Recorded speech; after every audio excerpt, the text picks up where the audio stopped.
मिल्लत news bulletin में आपका स्वागत है। देश और दुनिया की बड़ी खबरों के साथ मैं असरार अहमद। दिल्ली दंगों में जेलों में बंद मुसलमानों की रिहाई का सिलसिला जारी है। अब तक कुल 66 लोगों को निचली अदालत और दिल्ली उच्च न्यायालय ने जमानत दे दी है। जमानत मंजूर होने के बाद 3 और मुसलमानों को रिहाई मिल गई है। रिहा होने वालों में आम आदमी पार्टी के ताहिर हुसैन के सगे भाई भी शामिल हैं, जिन पर दिल्ली दंगों को भड़काने में अहम भूमिका निभाने का आरोप लगा था। दिल्ली उच्च न्यायालय ने लियाकत अली, रियासत अली और शाह आलम को कुछ शर्तों के साथ जमानत दे दी है। अदालत ने आगे कहा कि आरोपियों के खिलाफ सीसीटीवी फुटेज नहीं मिले और उनके खिलाफ गवाही देने वाले सरकारी गवाहों के बयानों में फ़र्क है, जिससे उनके बयान पर संदेह हुआ है। इसलिए इन लोगों को जेल में रखना उचित नहीं होगा। इन लोगों को रिहा करने का आदेश दिया जाता है। लगातार दूसरे साल अंतर्राष्ट्रीय धार्मिक स्वतंत्रता की निगरानी करने वाले एक अमेरिकी सरकारी आयोग ने सिफारिश की है कि भारत को विशेष सुरक्षा देशों की सूची में शामिल किया जाना चाहिए। United states commission on international religious freedom USCIRF ने अपनी 2021 की सालाना रिपोर्ट में कहा है कि भारत में धार्मिक स्वतंत्रता का उल्लंघन किया गया है।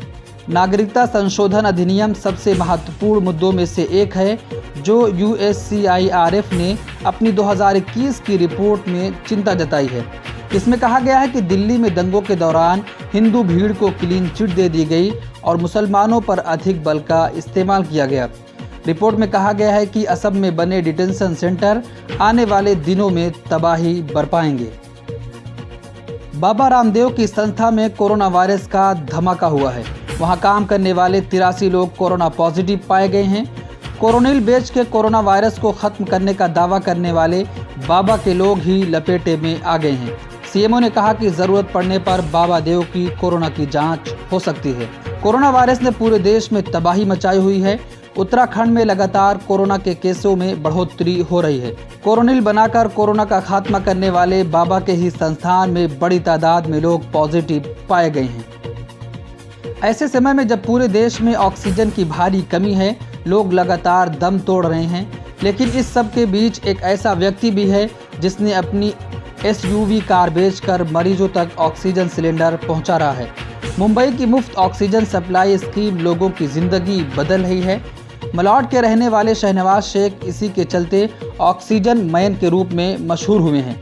शहनवाज ने मदद के लिए अपनी 22 लाख की SUV कार बेचकर उस पैसे से कोरोना मरीजों की मदद कर रहे हैं। शहनवाज ने बताया कि पिछले साल उनके दोस्त की पत्नी ने ऑक्सीजन की कमी से ऑटो में दम तोड़ दिया था, जिसके बाद से हमने तय किया कि अब लोगों की मदद करनी है। तब से वो अब तक 4000 लोगों तक मदद पहुंचा चुके हैं। कलकत्ता हाई कोर्ट से फटकार सुनने के चंद घंटों के अंदर ही चुनाव आयोग ने पश्चिम बंगाल विधानसभा चुनाव के बाकी बचे 2 चरणों के लिए रैली, पदयात्रा और रोड शो पर रोक लगा दी है। सिर्फ ऐसी जनसभाओं की अनुमति दी गई है जिनमें 500 से कम लोग मौजूद हों। ऐसा बढ़ते कोरोना संक्रमण के मद्देनज़र किया गया है। इससे पहले कलकत्ता हाई कोर्ट ने चुनाव आयोग को फटकार लगाते हुए कहा था कि वो सिर्फ दिशा निर्देश जारी कर चुप बैठ गया है, उसे लागू करने के लिए कुछ नहीं किया। इसके बाद ही चुनाव आयोग हरकत में आया और शाम होते होते प्रचार पर रोक लगा दी। हरिद्वार कुंभ में अब तक 200 साधु कोरोना पॉजिटिव पाए गए हैं। 2 संतों की मौत हो गई है। ICU बेड न मिलने की वजह से एक साधु की मौत हो गई। हरिद्वार में कुंभ मेला सुपर स्प्रेडर के तौर पर सामने आ रहा है। लोगों में एक बेचैनी बनी हुई है, क्योंकि साधु संतों के संपर्क में सैकड़ों लोग आए होंगे। हरिद्वार में कुंभ मेले का आयोजन ऐसे समय में हुआ जब देश में कोरोना की दूसरी लहर ने तबाही मचाई हुई है। कांग्रेस ने केंद्र सरकार पर कोरोना संकट में नाकाम रहने का आरोप लगाते हुए कहा कि प्रधानमंत्री नरेंद्र मोदी ने हाल ही में राष्ट्र के नाम अपने संबोधन में जो बयानबाजी की थी, उसमें कहीं भी ज़मीनी हकीकत नहीं दिखती है।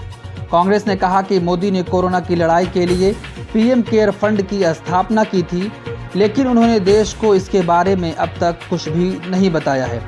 कोरोना की लड़ाई इस निधि का उपयोग किस तरह और किस बिंदु पर किया जा रहा है, देश को सूचित किया जाना चाहिए। कोरोना महामारी के बीच ऑक्सीजन की किल्लत एक बड़ी समस्या का विषय बना हुआ है।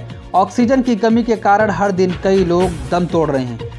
कोरोना को लेकर हर गुजरते दिन के साथ हालात बिगड़ते ही जा रहे हैं। इसी बीच आम आदमी पार्टी के नेता सौरभ भारद्वाज ने हॉस्पिटल से एक इमोशनल वीडियो अपने ट्विटर हैंडल पर शेयर किया है। उन्होंने कहा, मैं केंद्र सरकार और हरियाणा सरकार से अनुरोध करता हूं कि इस तरह की चीज़ें न करें। बहुत सारे लोग ऑक्सीजन पर निर्भर हैं। ऑक्सीजन रुकते ही ये सब लोग जैसे मछलियां तड़प तड़प कर मरती हैं पानी के बगैर, वैसे ही ये सारे लोग मर जाएंगे। ये वक्त जो है सबको एक साथ आकर काम करने का है।